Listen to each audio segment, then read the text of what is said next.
Where are you headed?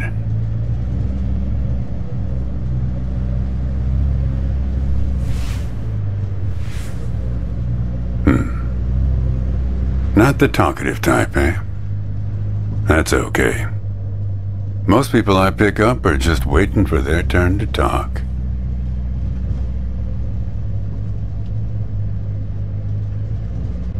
Want a raisin? They're from my farm.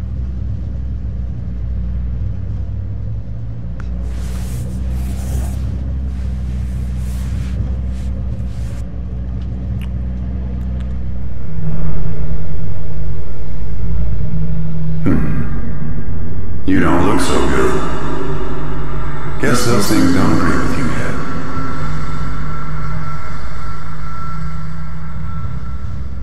Strange. They're Thompson seedless. Good raisins. We still farm more of those in California than anywhere on Earth.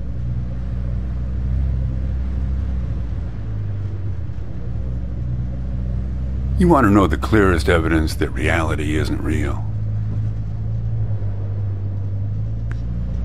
Raisins and grapes, man.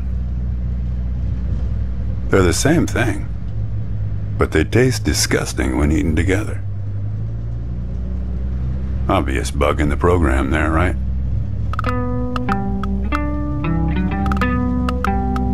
Memory is a slippery thing.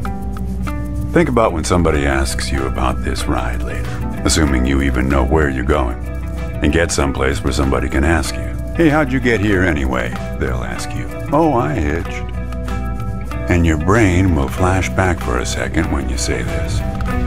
And it'll show you a frozen snapshot of yourself, sitting in this car, talking to me like we are right now. But which moment will it actually show you? Will it be this one? Or this one? Or this one? We think we remember how people really were, how our lives together really were. But when we think back to them, even the people we cared about the most, all we're doing is snatching moments out of the air, just grabbing another raisin out of the box.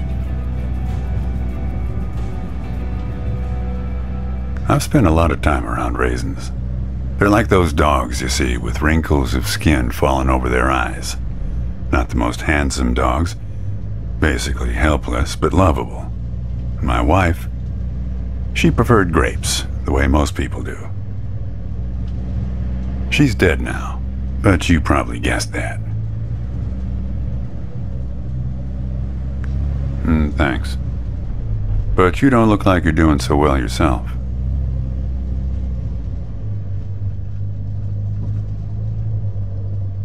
Takes one to know one, right?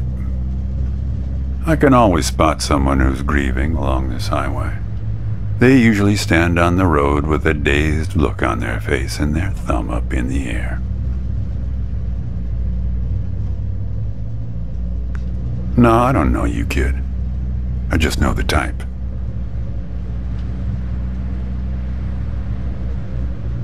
Hey, do me a favor and crack the window, would you?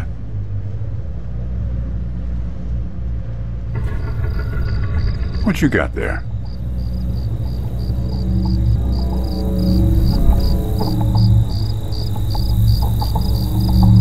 That's my number. I used to leave those all over my car in case the car got lost and somebody found it. But yeah, feel free to call me anytime you get in trouble.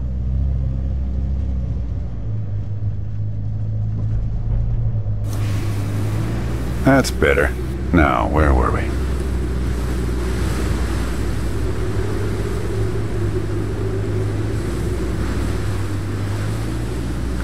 There is nothing less rewarding than talking geography with someone who doesn't know where he's going or where he's from.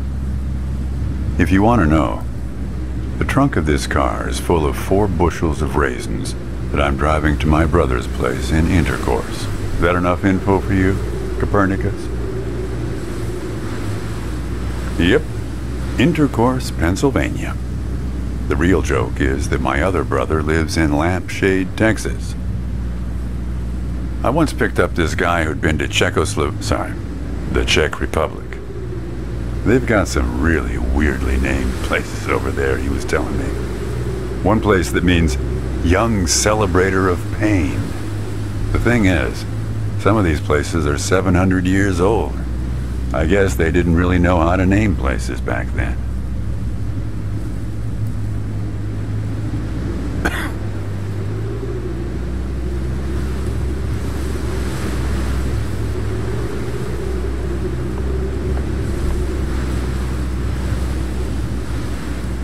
You know, when I was a kid, my brother and I used to drive our parents crazy on long drives together. Our folks wouldn't let us listen to the radio in the car. So we used to make up these songs about food on long drives to pass the time. We had this one with about 30 verses, each about a different kind of grain. There was this one time we passed a billboard for some kind of bread, challah bread. In hell they have a hell a lot of challah bread. In hell they have a hell a lot of challah bread. Yeah, that drove Mom and Dad crazy. In hell they have a hell a lot of challah bread.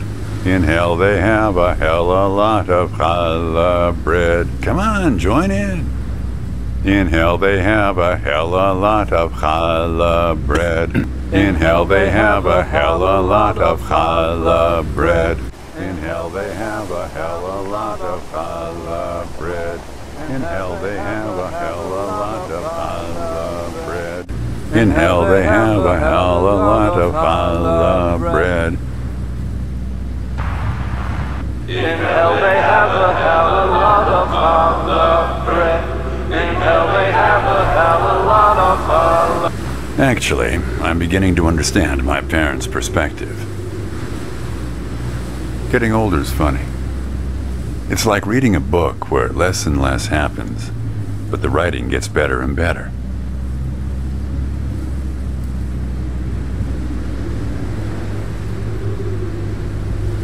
Don't blame you, kid. Getting older is no picnic.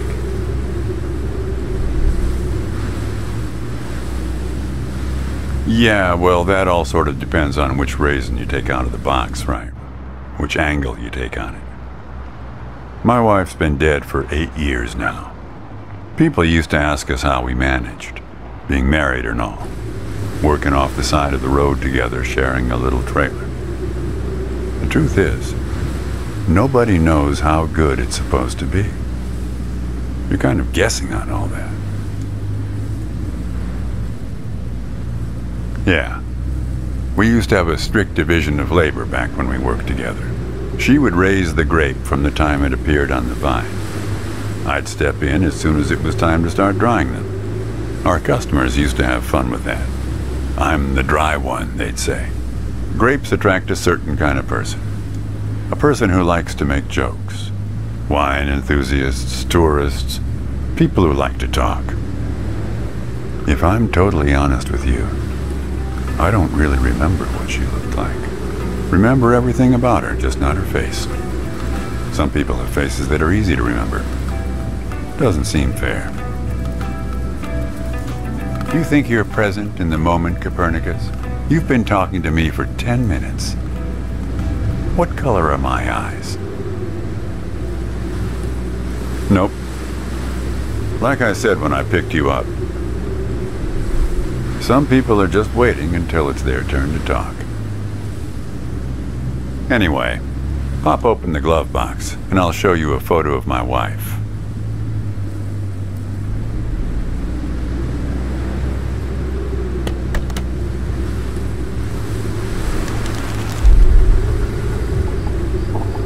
Hey, where'd you get that? That's not her. And that guy there, he looks like you.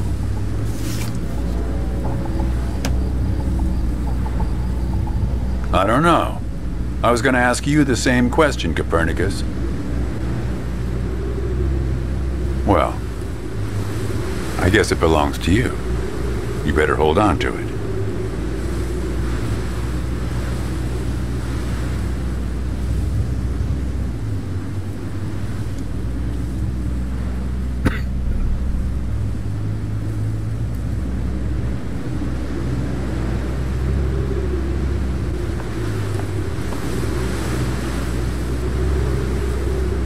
Want to hear a joke? Why did the raisin take the prune to the dance? He couldn't get a date. Hey, that reminds me. It's almost 4:30. You'll like this. It's my favorite. I once knew the hostess, Darlene. She used to change the tires on my truck on Highway 51. Welcome to another Interstate Riddle Hour. Here's our first riddle. Keep your eyes peeled, all you blacktop carpetbaggers. I fly, yet I have no wings. I cry, yet I have no eyes. Darkness follows me. Lower light I never see.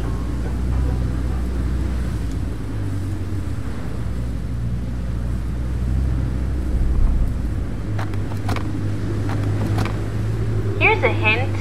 We're looking for something fluffy.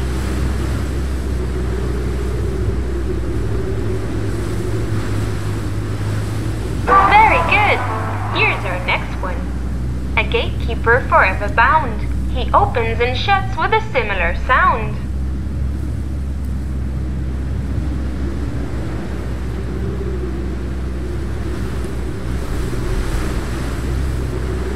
Here's a hint. Think metal teeth that open and shut. Ready? Here's one more. He lies without touching the ground. Damn it, Darlene. I should have tipped her better when she changed the tires. She's been out to get me ever since. Look, I admit I lied, but only about one thing. Nope, I'm as surprised by that one as you are.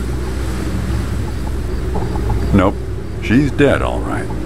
That's no lie. Why would anybody bother to lie about that? Yeah. I recognized you right away on the side of the road. Knew right away you're the guy who took photos of me in my trailer for that magazine.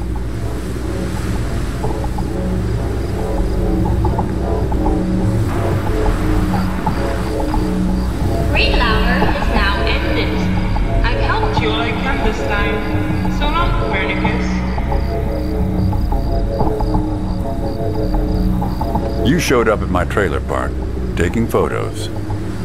At first, I was a bit suspicious, since there were plans to kick us out and develop the trailer park into some kind of shopping center.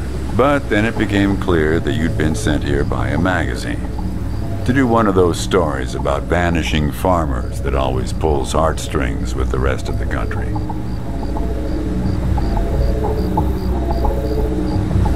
The woman in the photo? No, I didn't actually meet her. I just know what you told me about her. She was away traveling in Europe without you. And you weren't taking it so well.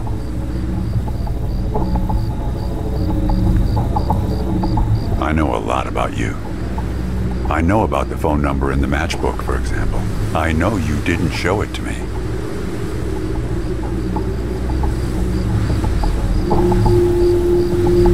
Well, there's one more lie I told you. We're not number one anymore in raisin production. We were surpassed last year by turkey.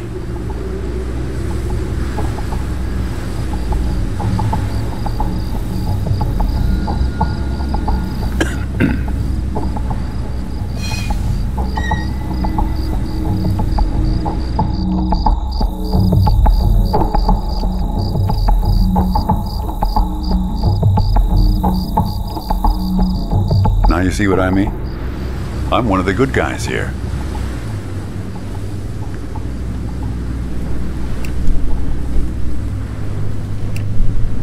You never mentioned anything about him, but I guess he's part of what you're running from. Here, I'll try to explain.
A man travels along a road until he reaches a gate at the top of a hill.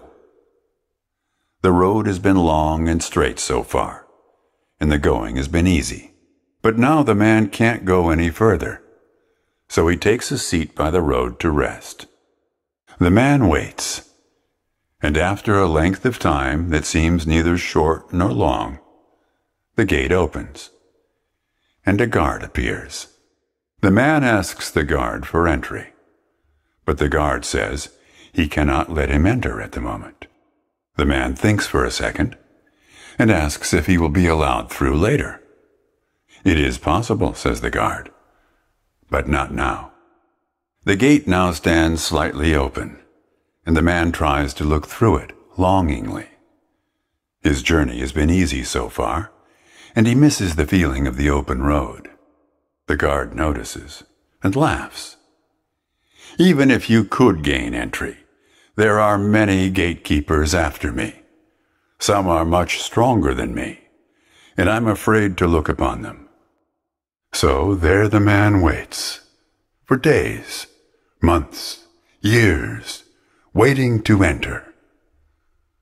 One day, when he's given up hope of entering, a single question occurs to him, one he has not thought of before. Why, he wonders aloud, are there no other travelers at this gate? Early in my journey, the road was crowded with them, and yet, in all these years, no one but myself has waited in front of this gate. The man is surprised to hear an answer come from a voice next to his ear. It is you who made this gate, says a bird perched by his shoulder. So it exists for no one but you. But why? Asks the traveler. Why would I want to stop here? The bird replies, after hungrily eating a crust of bread from the man's hand. After this point, the road becomes less straight. It becomes like the tree in which I live, splitting into dozens, hundreds of branches. The path becomes impossibly narrow and frail, and crowded with the view of other paths one could have taken. There's only one point ahead on the road where all paths converge, where all points join, where the light shines through skin and through lies. But it's never been reached by one of your kind, a traveler who walks on feet. Shoo! Cries the guard, chasing the bird away. Don't listen to his nonsense. Having said this, he takes a seat next to the traveler, but not before closing the gate forever. So when you think about it, who knows how long we've been sitting here, just like this, on this road. Take it from me. It's better to face things with, what's it called again? Fortitude. Better not to feel too much. Want a raisin?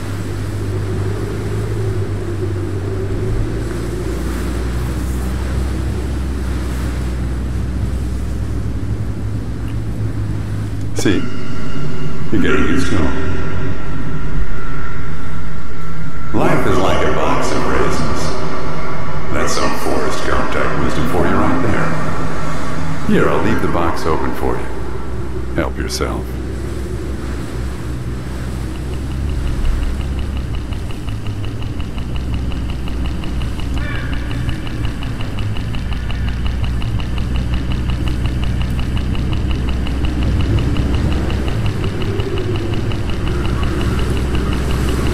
You don't want to do that. There's no telling what those birds will do once they start swarming.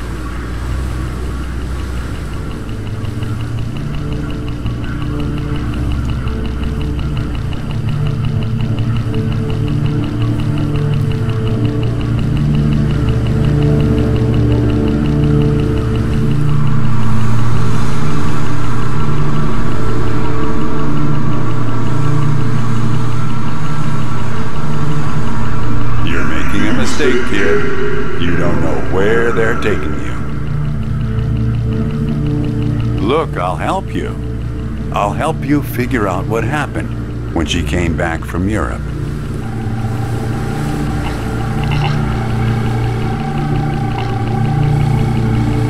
Look, I get that you're mad, and I don't blame you. But you don't know what's out there, kid. What other drivers on this road are like. Stay with me, and things will play a lot safer.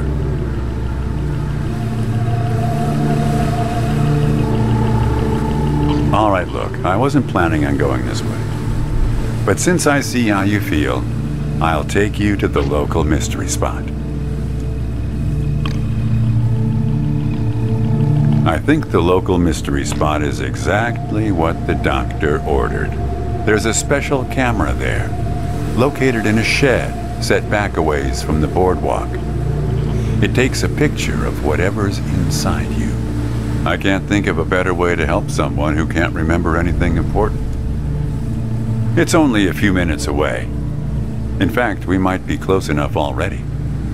Better check your backpack, Copernicus. Sometimes it does its thing way before you expect to be in range.